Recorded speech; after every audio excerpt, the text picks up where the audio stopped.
Metimazol, que é o Tapazol, ou propiltiuracil no tratamento do hipertiroidismo. Qual dos dois é o melhor? Vem comigo que eu vou te explicar.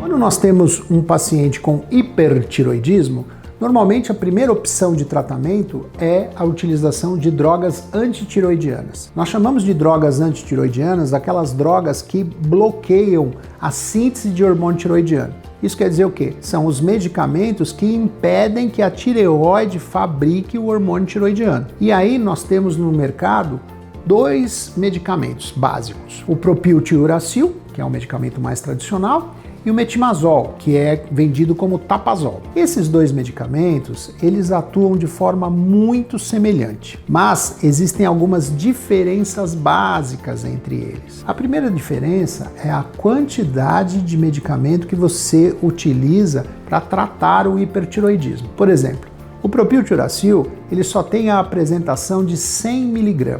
Você vai utilizar no mínimo 100 mg deste medicamento para poder tratar o paciente. Quando você utiliza o metimazol, que é o Tapazol, você tem comprimidos de 5 e 10 mg, né? Ou seja, a quantidade de medicação que você vai administrar para o paciente é muito menor.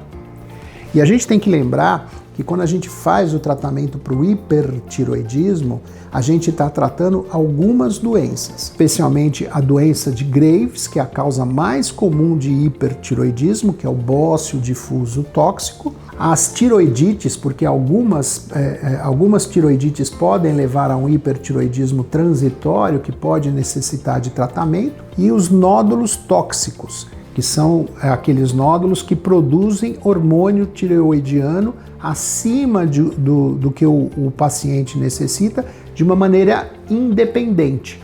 Ou seja, a tireoide ela responde a um estímulo do cérebro que é dado através do TSH para produzir o hormônio tireoidiano. E tanto a doença de Graves quanto a doença de Plummer, que é um nódulo tóxico, eles produzem hormônio tireoidiano independente do controle cerebral, levando então ao aumento da concentração do hormônio tireoidiano e aos sintomas de hipertiroidismo. Embora essa doença não seja tão frequente quanto o hipotiroidismo responde por mais de 90% das disfunções da tireoide. O hipertiroidismo, nas suas diversas formas, aí a menos de 10%. Então é muito mais frequente o hipo do que o hiper. No entanto, o hipertiroidismo é uma doença que impacta muito mais na qualidade de vida do paciente.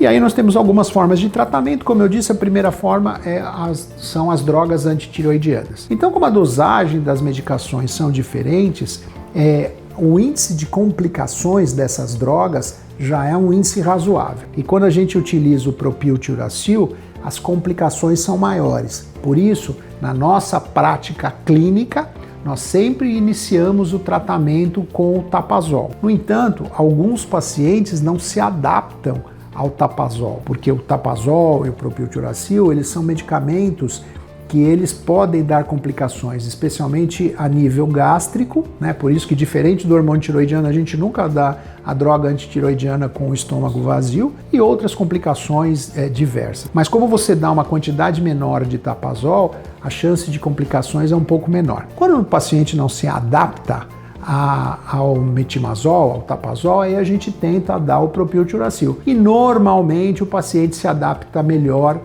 ao propiltiuracil quando ele não tem uma adaptação ao Tapazol. O que é importante, e isso é uma mensagem bastante significativa, é que o hipertiroidismo ele ataca principalmente mulheres jovens que estão em fase fértil.